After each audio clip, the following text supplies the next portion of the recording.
Hey listeners, this is Peter, and welcome back to the History Shorts podcast. This humble show is brought to you by the Podcast Republic, your ultimate listening app. Discover and subscribe to thousands of podcasts from around the globe, yours truly included, all in one place. Download Podcast Republic now, available on Google Play and the Apple App Store. Today on History Shorts. By the late 1800s and early 1900s, the United States had already begun to emerge as a global power. Its industrial might and strategic position in the Western Hemisphere increasingly visible to the European powers. While Germany's primary focus at the time had long been on continental ambitions, its rivalry with France over Alsace-Lorraine, and its naval and colonial competition with Britain, after all, this is before World War I. The potential threat and opportunity posed by the United States did not go unnoticed in Berlin.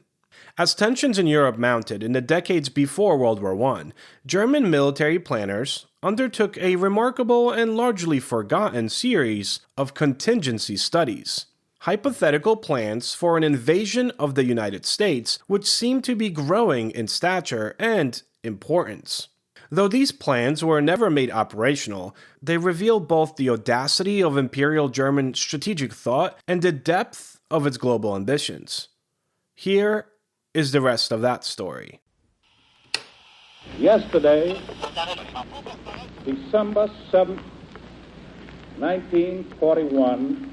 It's one small step for man, one giant leap for mankind. Mr. Gorbachev, tear down this wall. The origins of German interest in the United States can be traced to the period following the Spanish-American War of 1898, with the United States seizing Puerto Rico, Guam, and the Philippines, and its growing influence in Cuba. German observers recognized that Washington was no longer just a wannabe power confined to continental affairs, but now a transoceanic actor capable of projecting military power. German naval officers, particularly those influenced by Admiral Alfred von Tirpitz and his advocacy for a powerful high seas fleet, began to speculate about the possibility and desirability of asserting German influence across the Atlantic. These ideas were not mere idle curiosity.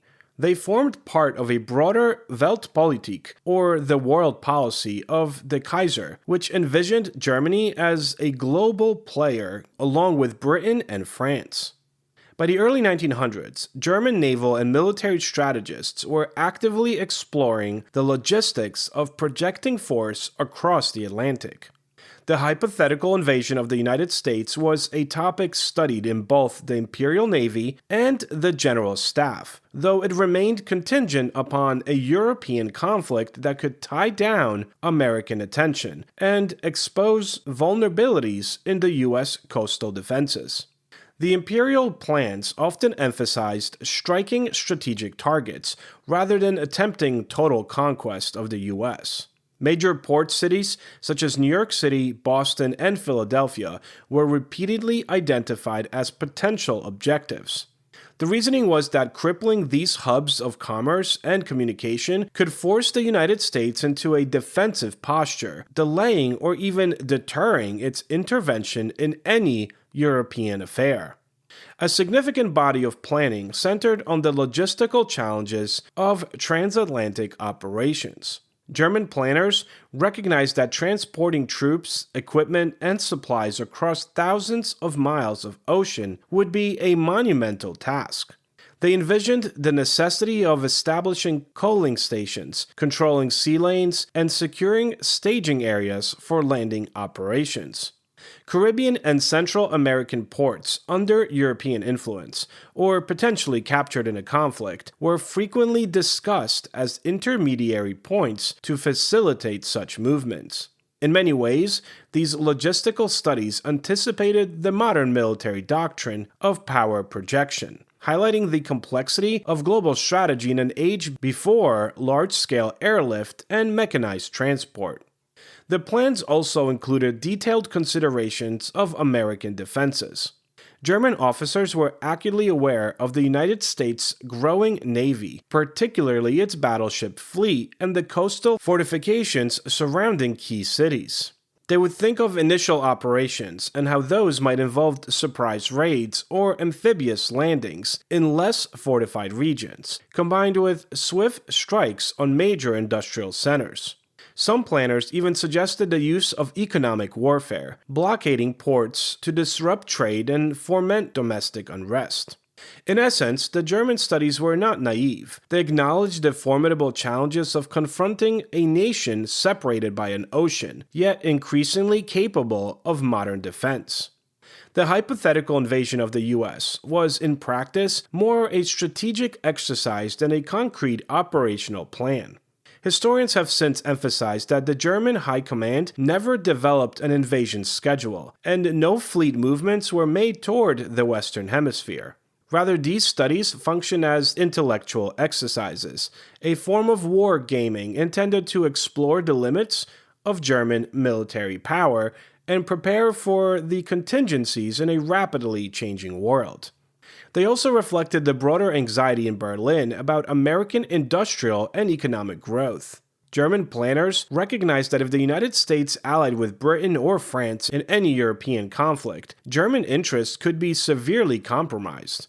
Contingency planning for a direct confrontation, however implausible, was seen as a prudent measure of foresight.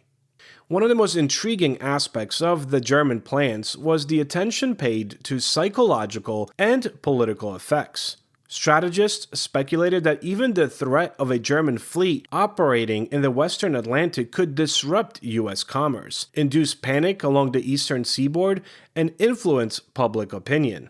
In some scenarios, German naval action was paired with propaganda campaigns aimed at systematic ethnic German communities within the United States. These efforts were intended not only to support military objectives, but also to weaken American resolve and political cohesion. Now, despite the detailed nature of these studies, practical obstacles rendered any actual invasion virtually impossible. The sheer distances involved, combined with the logistical limitations of early 20th century naval and transport technology, made sustained operations across the Atlantic extraordinarily challenging, if not nearly impossible. German planners were forced to acknowledge that their own fleet, however powerful in European waters, could not maintain a secure supply line in the face of even modest resistance. The United States' industrial capacity, growing population, and the geographic depth further compounded these challenges. By the time World War I actually erupted in 1914, the hypothetical invasion of the United States had become increasingly irrelevant, overshadowed by the immediate crisis in Europe and the more pressing threat posed by Britain's Royal Navy. Nevertheless, the German contingency studies are definitely historically significant for a few reasons. First, they illustrate the global ambitions of Imperial Germany in the early 20th century, revealing that Berlin perceived the United States as a power worthy of military consideration.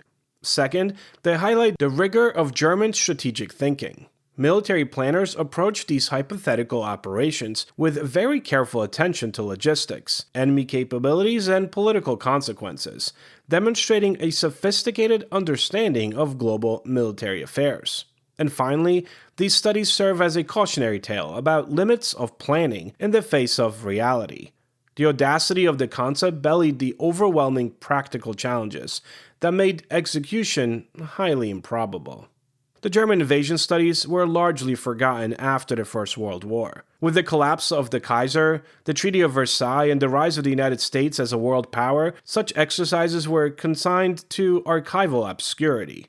Yet they did resurface in historical research during the 20th century, providing scholars with a fascinating window into the imagination and fears of pre-Nazi Germany. They also offer a broader lesson about the ways in which military powers anticipate threats far beyond their immediate sphere of influence, and how contingency planning can illuminate as much about a state's aspirations as its capabilities. Hopefully today's episode has inspired you to seek out and learn more about this subject. For answers to questions, to leave a comment, see the sources for this episode, or check out upcoming guest announcements, visit www.historyshortspodcast.com or look for History Shorts Podcast on Facebook and X. Stay curious, and I will talk to you all tomorrow.